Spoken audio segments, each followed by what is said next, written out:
attendees are in listen-only mode. Hello everyone, welcome back to Sit and Learn webinar series with Stan and Stretch. Today we're going to be talking about Google AdWords connecting to your customer through search. I just want to thank everybody for being here. I see we have some people still showing up, so if you take a quick look around your interface, you'll notice that there's options that you can find to ask questions or raise your hand in attendance. So if you take a look around, you'll see some of those buttons. Do you see the raise the hand button? Can you click it for me? And once you do that, you'll be able to see that we might be able to participate. I didn't include any polls in this series. I really kind of put some of this stuff together just in the past few days. I wanted to talk about so many different things about Google AdWords, but I guess I wanted to build this around a primer for getting people interested in participating with search engine marketing. So just to kind of kick us off here, we are dealing with a new age, and people are looking for you online, no matter if you have a website or not. So if you're a professional service, you're providing things to people that they're looking for. In some cases, they're looking for these things on their mobile devices. So you can see our first slide's sort of the Google here. It says "Find me now." It's that's exactly what's happening these days. So let's just walk through a few things here.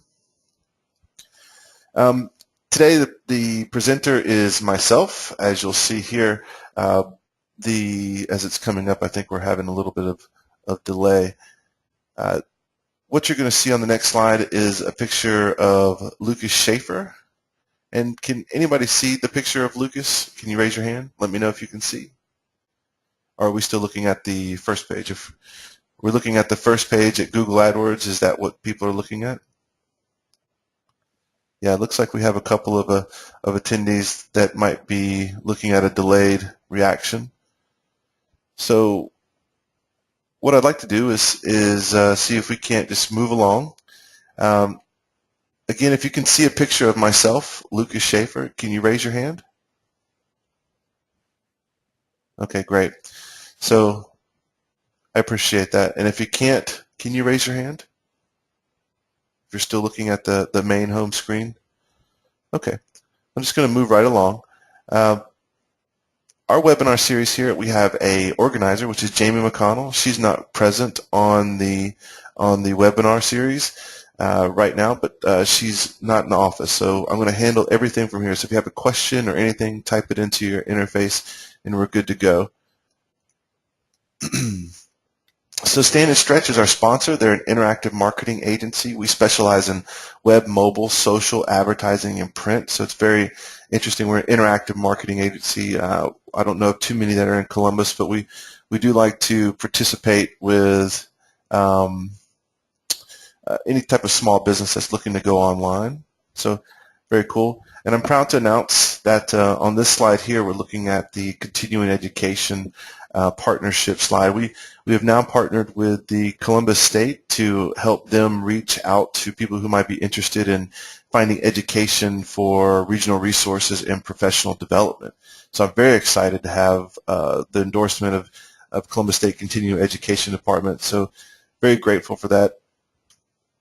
So right into our everybody should be looking at the what I'm thinking. Everybody should see the index of what we're going to be talking about today. Walking through what is Google AdWords, how does it work, strategy and examples, what reviews represent, and what examples that we can talk about, plus a little bit on Google Plus. And again, if you have any questions, please let us know. Thank you.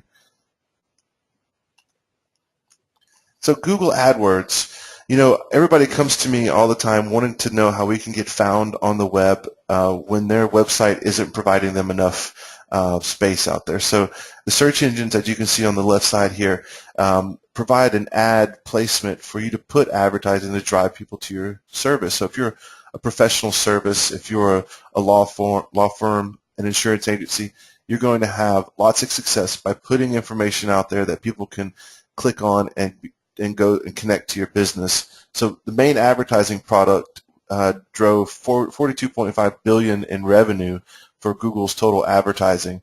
So that's a lot of money being spent out here. So one of the things I like to think about is if there's people spending a lot of money, there's got to be a return on investment. So we're going to talk a little bit about those approaches. We're watching Google AdWords move into national, international, and now into mobile. So we're going to be looking at Google AdWords transforming into a mobile environment. Very important to understand what that's going down. Now, Google AdWords also allows for display ad network ads, which we're going to talk about in just a moment. So the Google AdWords allow you to reach people at the precise moment they're searching for what you offer. Now, this is an amazing thought process because just imagine this for a second. Somebody's looking for your service, the product that you provide. Let's say it's lawn care. They type in lawn care Columbus, Georgia. Well, a lot of these organic results, which are the non-paid results, which we'll take a look at in just a moment, provide the search engine optimization that the websites were built around. So if their keywords were built into search engine optimization, which was a previous webinar that we've done, that we talked about search engine optimization, the idea is we want to be able to get above them in the paid search areas. So when they're looking for you, when they're lawn service Columbus, Georgia, when they're qualifying themselves as wanting to make a deal with you, wanting to talk to someone today, wanting to make a transaction happen very soon, you can see that the ad displayed for people who are already searching, we call that a qualified lead. So AdWords reaches 80% of the internet users in the U.S., so that's a big audience when you talk about searching. When people are looking for your website, they might type in your website and know directly who you are, but what if they don't? And that's where Google AdWords comes in to support. One of the biggest questions people say, and I have an example on the right side there, on the left side of a search result for insurance in a national market. So one of the things that people like to talk about is with cost per click bidding, what is a cost that I should be expecting? How much is my budget a month going to be? So let's talk a little bit about that. The reason I brought up insurance is because there's a great deal of information out there that you can find out about your specific subset of keywords. And we'll talk about the keyword strategy soon. So when you select the subset of keywords, they all have a value attached to them. So for example, if you're using insurance, the thing you should know about insurance is that it is the most sought after keyword in a national market. So if you don't diversify your keyword terms and say insurance Columbus, GA or Columbus, Georgia, then you're going to be competing with some of the people like Geico, Progressive, Allstate, and I've even heard that they've had click rates, which are the cost that you pay per click, upwards around $40. So you can imagine if you're driving a person to your website and you're paying $40 every time somebody walked in the door. So that's the kind of mentality. So how much you're going to be spending? In my experience in Columbus, Georgia, you're roughly going to be looking at about somewhere between 75 cents to $3 per click. Now, if you're in the insurance industry, that's going to be outside. It's going to be what I would call an outlier because even locally, insurance is marketed heavily. So if you're dealing with lawn care service, I might even prospect the fact to say that there's no competition, or you're looking at mortgage loans, you're looking at real estate. There is some competition, so you're probably going to be between $1.50 and $3 a click. Now you can delegate that and say, well, okay, Lucas, I have $100 a month, and so I want to put that towards Google to be found on the web. And I say, okay, well, your click rate is going to be $1.50. Let's just do $1. So every time your ad gets clicked on, because the impressions are free, and we'll talk about that, every time your ad gets clicked on, you have the opportunity to spend $1.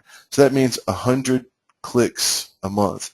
Now let's talk about what that actually means. So these are qualified leads, people that are looking for your product, going to a place that you send them, whether it's your mobile site, your website, your independent landing page, your marketing page, your lead generator, wherever you're sending them to. That's 100 more people a month than you had that were coming in your front door or calling your phone.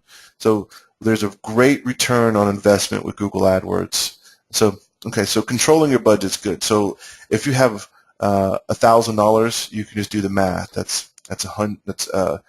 10 people a day. Let's just say the more money that you can put into this, there is a plateau, and we'll talk about some of that. So So see what the best part about Google AdWords is the thing I love the most is that it has an analytical approach to reporting.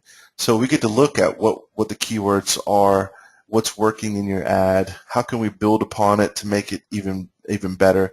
So I have a couple of keyword strategies that are coming up at the end that are going to be something that you can take home and actually put into your Google AdWords ideas. Whether or not you go out today and start Google AdWords campaigning, or come and talk to us about how we can help. So good things that it shows you what's going on. You use that and you build upon it. So just a couple of key terms I wanted to go over here so you're not confused if I say something. Some of the big terms, I didn't want to, Google AdWords has so many terms. I'm on the way to being certified in Google AdWords and through Google.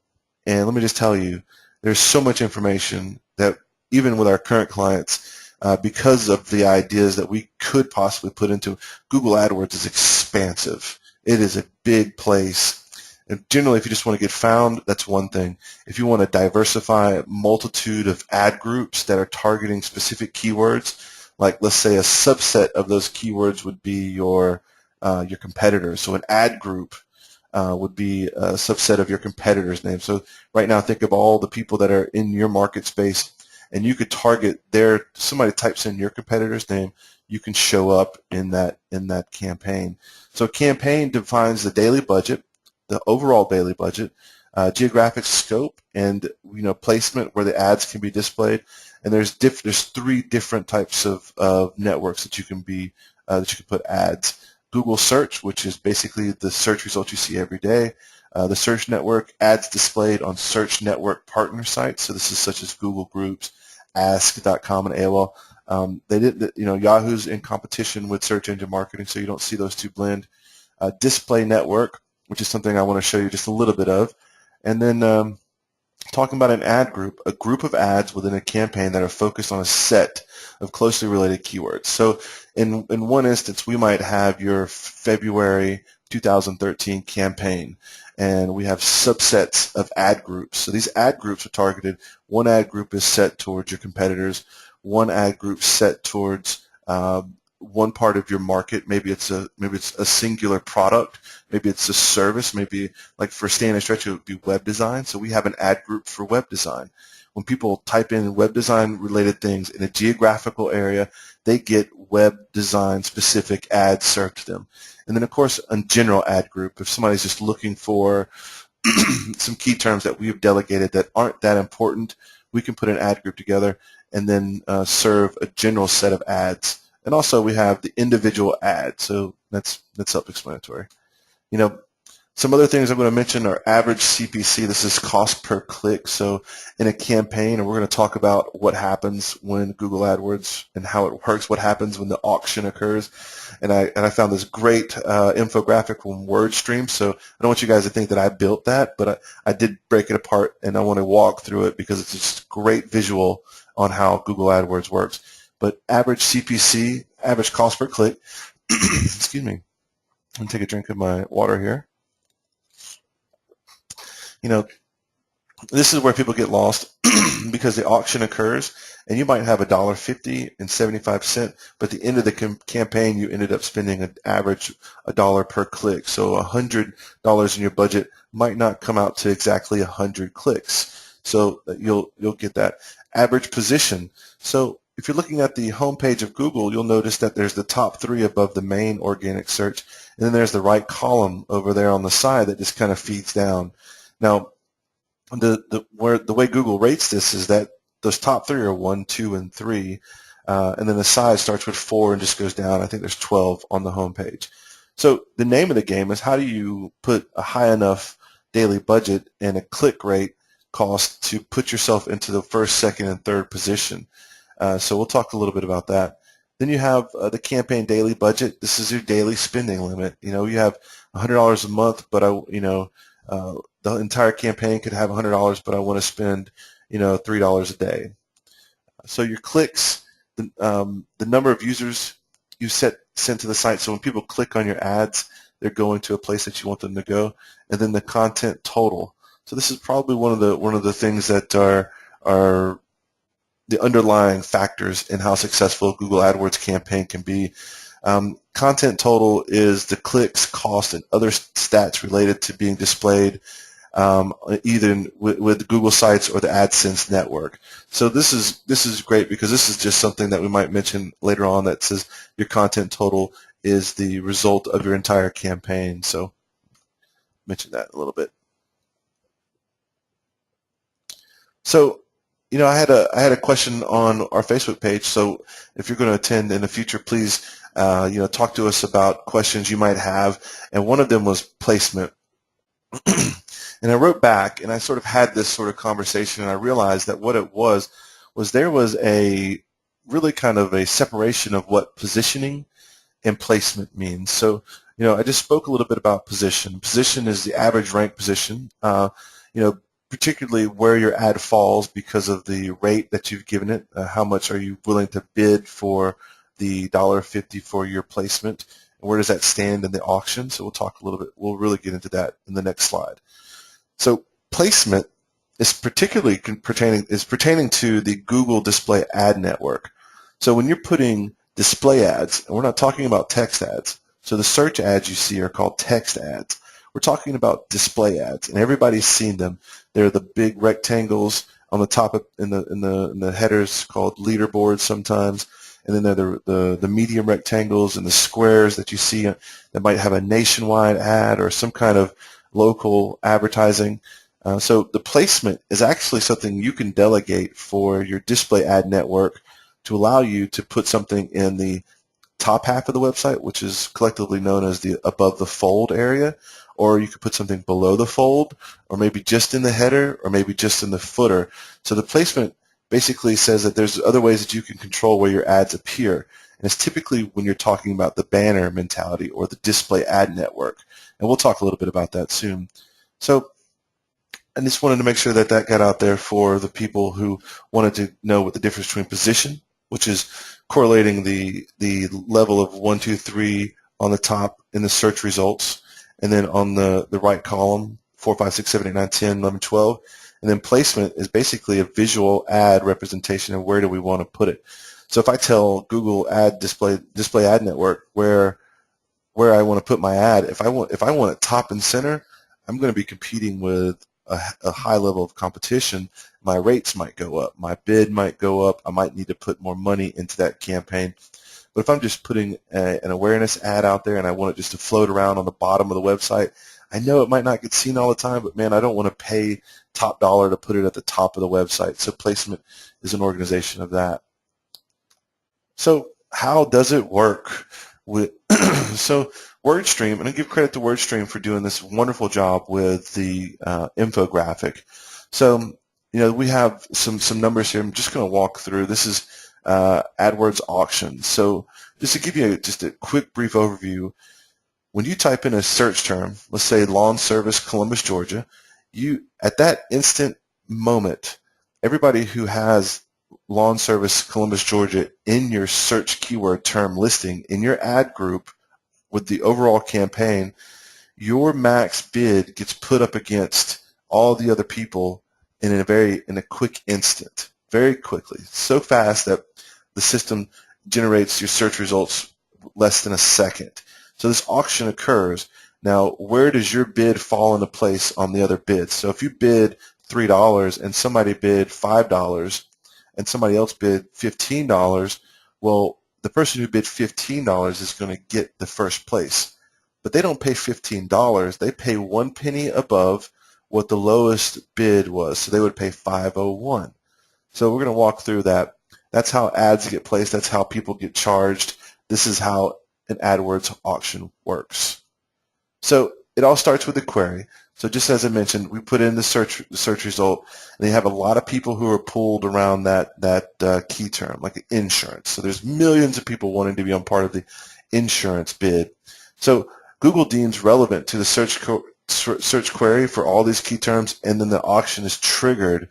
So at that point, it could contain keywords. It could be a question. It could be an answer. So it delegates the key terms out of it and provides that back to the advertiser pool. Now, that's when the auction sort of occurs, and this is a great pick right here.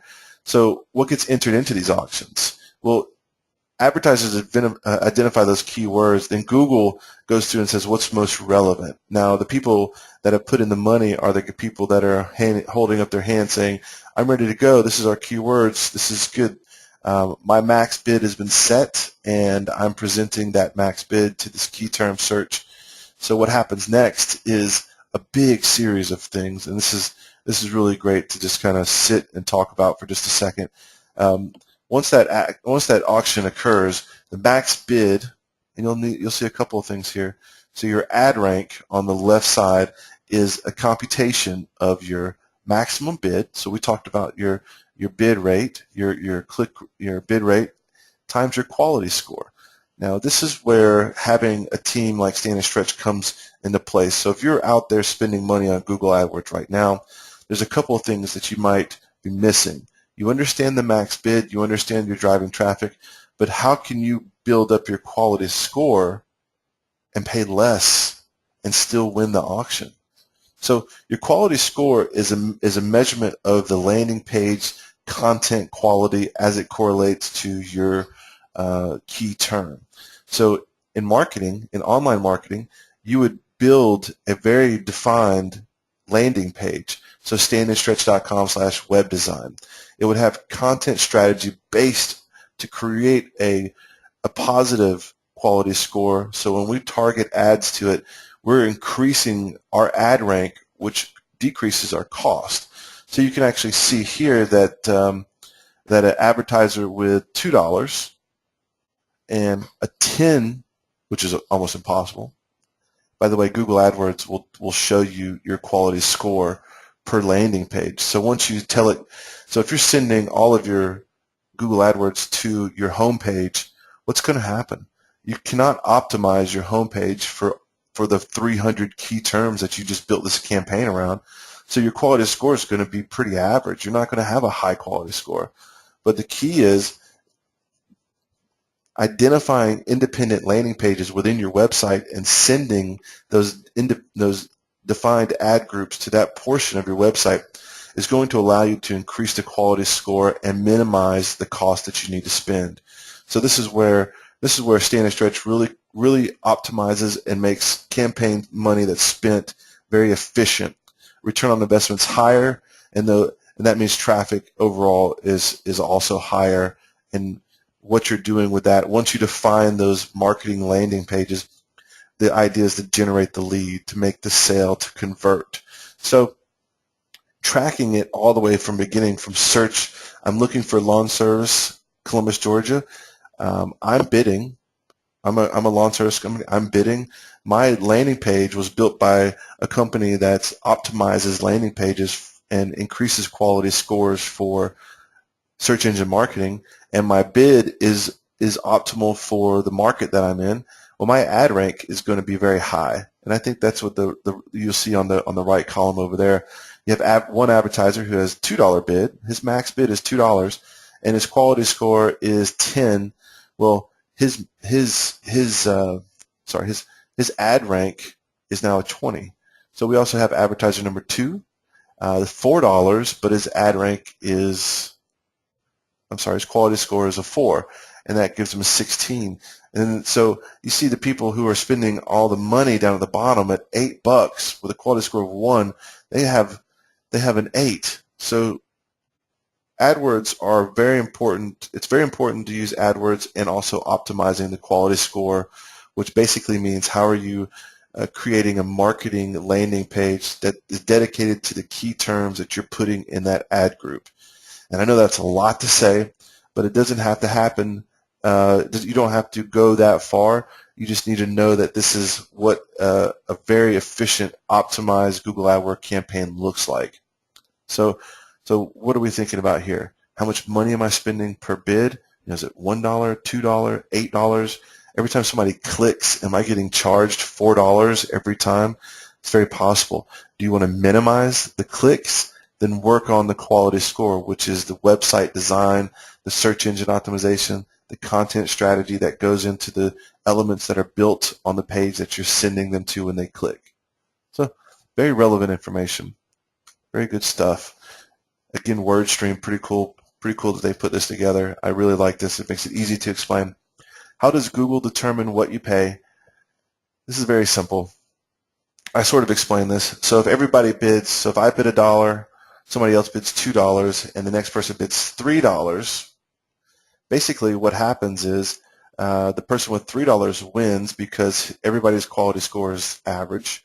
So the $3 bid wins, but he really only pays 1 penny more outside of the next highest bid. So you'll just follow this real quick. Your price equals the ad rank of the person below you over the quality score, which ends up being the max bid and what we saw on the previous slide, and then plus 1 penny.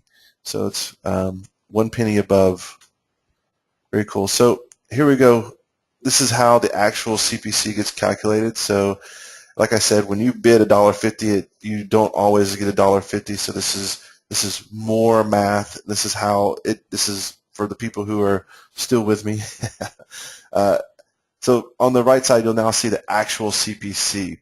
So they won the bid at $1.61 because once you did the math between max bid and quality score and came up with the sum of those two and then added a penny to it, this is where everything fell in line. So you could see that advertiser 1 can pay less for a higher position due to the higher quality score. And again, how do we increase the quality score? We build a well-defined landing page that works for the content and the keywords that we put into the ad group. Very, very good. So alternate bidding methods on the right side, you'll see here. There's CPM. You know, we talked about CPC, which is cost per click. The CPM is cost per impression, and it's usually related to 1,000 impressions is what 1 CPM usually means. 1,000 impressions. So when somebody says CPM rates and they say, well, we're at a such and such CPM rate, you just multiply it times 1,000 because usually impression rates are through the roof.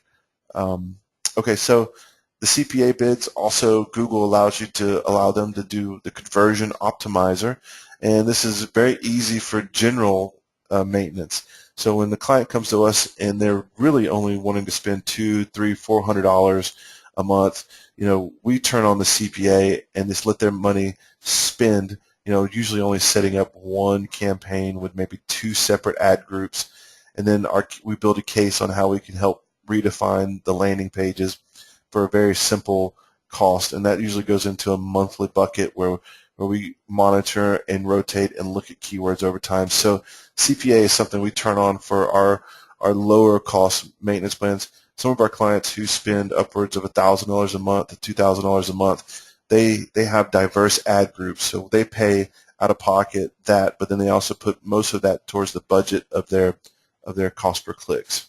So very cool. It's something I would recommend if you're getting into it. Just, you know, we have a free $100 voucher, and I'm sitting here looking at a stack of them right here. I have about what looks like about 16 Google AdWords free $100 if you spend $25. So if you're interested, just let me know. So the display ad network, I've mentioned that before. We talked about placements. This is where placements are relevant. You can see very clearly that if I wanted something in the very top center of Forbes.com, I will pay the premium price. As you move down the page, that price becomes a little bit less. You can also set things to ad group levels, but there's a little less variance in keywords than there is more on selecting categories of websites that you want to show up on. So it's pretty common that we pitch a couple of these 300 by 250 rectangles to show up on geographically located within 10, 20 miles of Columbus, Georgia, on websites who participate in the display ad network function. So it's very, very, very cool to see, you know, our clients' ads show up on Forbes.com, and that's one of the reasons I brought this up, because one of our clients is in the business and insurance area, and they like the fact that when people are in Columbus, Georgia, looking at Forbes, which is sort of denoting or indicating a demographic subset, you know, a professional, you know, maybe if you're visiting Forbes, you own a business, maybe you drive a foreign car, whatever the implementation might be for putting you on Forbes, we can select that you go on Forbes, we've had our clients show up on Pandora.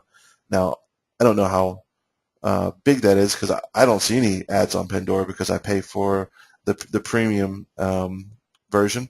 But the idea of having your ads show up on a very popular music streaming, so if you're in the entertainment business or if you're generally looking for a younger demographic, older demographic, whatever you're specializing, there can be some targeting done. So Display Ad Network is fun. Now the auction, everything you saw up to this point is the same thing for the Display Ad Network. They work with CPC and CPM, which is cost per click and cost per impression. So I'm going to just dive right into some of the strategy tips. Putting together a good keyword structure, keyword phrases is important. In just kicking off some of the ideas, everybody should have a content strategy put in place for their business right now. You should have a messaging platform. For example, with Stand and Stretch, we don't have problems. We have issues. It's just one of those markers in behavior. If we run around saying problem, problem, problem, everybody seems like we got a lot of problems. That company has a lot of problems. We say issues. Issues, I feel like issues can be resolved. Issues are something that we're working on. Issues are something that can be built upon. So we rarely run around and say problems. Does that make sense? So every company should have a subset of brand messaging, a content strategy built in place. And the best part about having a content strategy is you can identify you can target and identify keywords out of that brand messaging and identify the landing page content to increase the quality score for your marketing landing pages. You can use them for Google AdWords campaigning. You can use them for targeting topics in Facebook advertising. So the content strategy is really something just cool. We started doing that about 6 months ago, and it's turned into not only one of the must-haves for website design, but when it gets into Google AdWords, it's something we were doing anyways. So you can see here, identifying a large number of low-cost but highly targeted keywords. You don't want to use a term like insurance unless you're State Farm. You want to target something like insurance Columbus, Georgia, Georgia insurance premiums. You can really kind of just go down the line. Regardless of number of impressions, we're always looking at what a click would generate. So I've also listed a couple of cool tools here that we've used in the past. So Google allows for you to look at keywords, just a sandbox. It allows you to do suggestions. So once you create your Google AdWords account, I recommend that you go through a company like Stand and Stretch to create your account. There's a couple of things that provides a benefit to. You still have complete administration access to it, but the idea is that last year we almost made our Google AdWords partner certification. So that would have meant that we spent $10,000 last year. I'll tell you, we only spent about $7,000, so we needed a little bit more, but we really didn't understand that. We really didn't know that we needed what we needed because we didn't know that was an opportunity. So this year we set it up as a goal, and now we're hunting for the $10,000 so we can become certified partners with Google in their AdWords program. So once you get a company that's certified to set you up, you can enjoy the free $100 to kind of get you started. Maybe do some split A/B testing, some marketing things that'll get your keywords optimized. And then the other side is you'll have access to keyword suggestion tools internally, traffic estimators. So imagine if you just took lawn care Columbus, Georgia, and put it into a traffic estimator, and it told you that 1,100 the lawn service Columbus, GA has been searched 1,100 times in the past month. What does that mean to you? That is probably 1,100 new customers that you're not getting onto your website. So you want to put an ad right in that space. You want to make sure that those 1,100 people, if we have a CTR, a click-through rate of 6%, 1,100 people just saw your ad, but only 6% of them clicked on it, click-through rate. So 6% of 1,100 is what, about 66 people? Check my math. So that month you had 66 people click on your ad. If you had a conversion rate, which national average would be about 3%, so what is that? Oh man, so I'm really in my head now. Anybody want to guess? Okay, so it's probably about 5 people. Let's just say that out of that entire 1,100 people, you just got 5 new customers every month because of an AdWord campaign. So you can see how you can accumulate those. So there's some other things here. Word tracker is pretty cool. The good keywords, you can average them out to other people. So this is strategy tip number 2. Develop various ad headlines and descriptions and split test them. This is so important. Every time we build a campaign, and this is a true story. So this is how we started doing split A/B testing. We build a subset of ads, and the cool part is you create an ad group, you can copy the whole ad group. So that's a wonderful thing, and they can share the same budget, and you can target each independent one. So we would change up and do various ad headlines, which are the basic top part that you see, and then the ad descriptions, the small text underneath it. And inevitably, 1 ad, 2 ads, 5 out of 20 ads, 5 out of 20 ads just didn't do well. They just didn't do well at all. So instead of paying for impressions for ads that don't do well, you clip them. You make them very effective by your entire campaign effective by clipping them.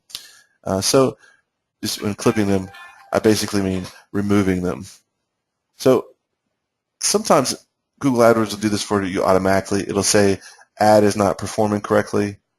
Please click here. We have paused this ad, this key term, because they want you to click through. They want to make money off your ads, and if you're not building good ads, they don't get your money. So that's Google helping you out there. All you need to do is type in these relevance, and then the Google ads will show up, so you can check on yourself. You can check and see what your competitors are doing. Various headlines and descriptions for multiple types of services always work well. And then you also see, here's a little 101 tip, your headline and description should mention your biggest benefit of your product or service. So that's a good one. So use keyword matching. So this is kind of going back into looking at how you're building your keyword structure. So we want to try to achieve a higher click-through rate while also increasing the ad ranking. So if we're looking for keywords like pop-up generator, we will show up for best pop-up generator, but will not display for this search query pop-up a generator. So you can see keyword matching is a big thing. We use a loose structure. So anytime pop-up and generator is used in a term, in a sentence, somebody could search, how do I find out more about pop-up generators? Or how do I get this thing to pop up in the generator? So we would still, our simple strategies deal with a loose type structure, while you can even go into a strict type structure. You only want people who are typing pop-up generator. So that's what we're talking about here. So make sure you're doing your matching. So if you have a service, and I'm trying to picture this, if your service product actually is named after a verb, does that make sense? So if you have like, I'm trying to think of something on the fly. If you have a product that's named after a verb, and I'm looking around my office, and there is absolutely nothing in here that I can mention. So like a drink, you have a soda, because there's a soda sitting right here.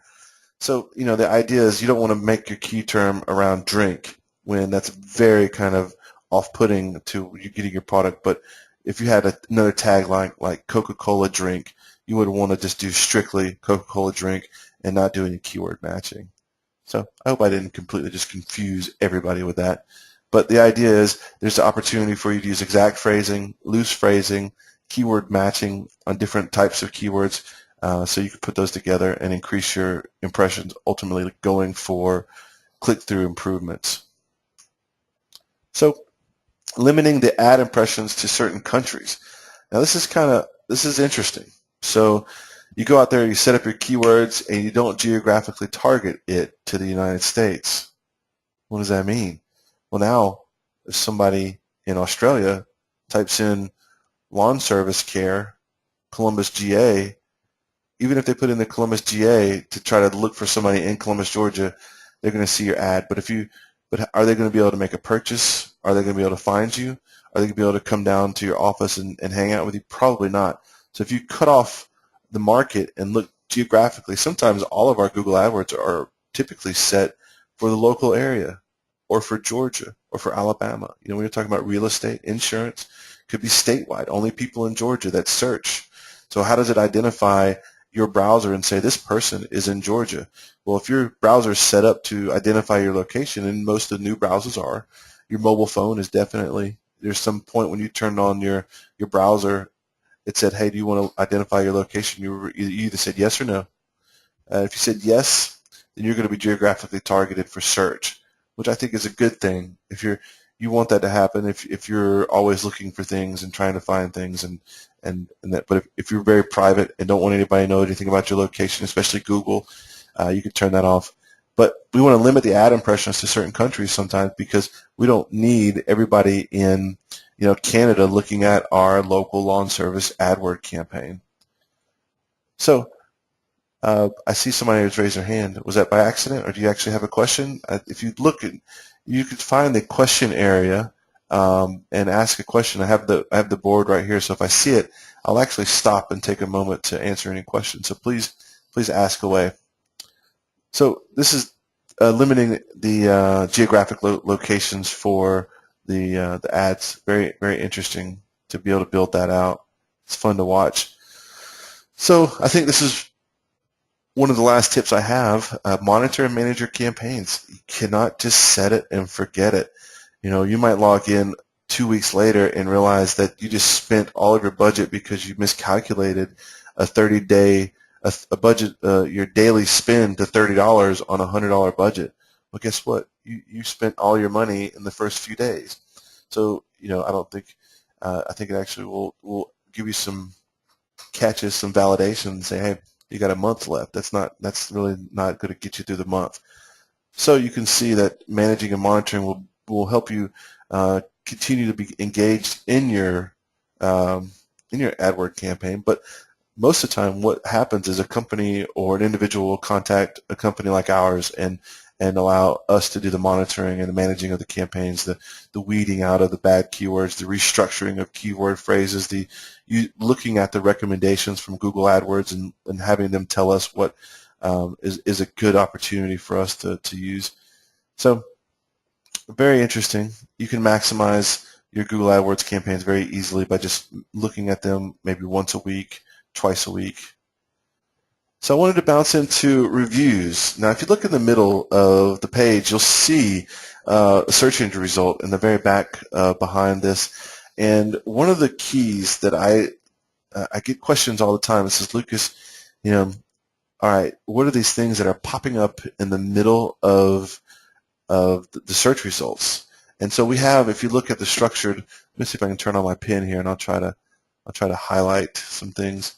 So you should be able to see, and maybe not, maybe a red dot. This little area right here correlates to the top 1, 2, 3 search engine results. Very cool, right? So and this is where the organic search engine starts. So there's 1, 2, and then look, there's this spot. So I've highlighted it and I brought it up. And I wanted to say, to everybody who's on the webinar today, is that if you want to increase your visibility in this area, you're going to focus on 2 things: Google Plus and your reviews. So if you look, it starts very easily. The people who are in the top part of this search area have a high score, which is usually correlated to the amount of positive reviews that they have.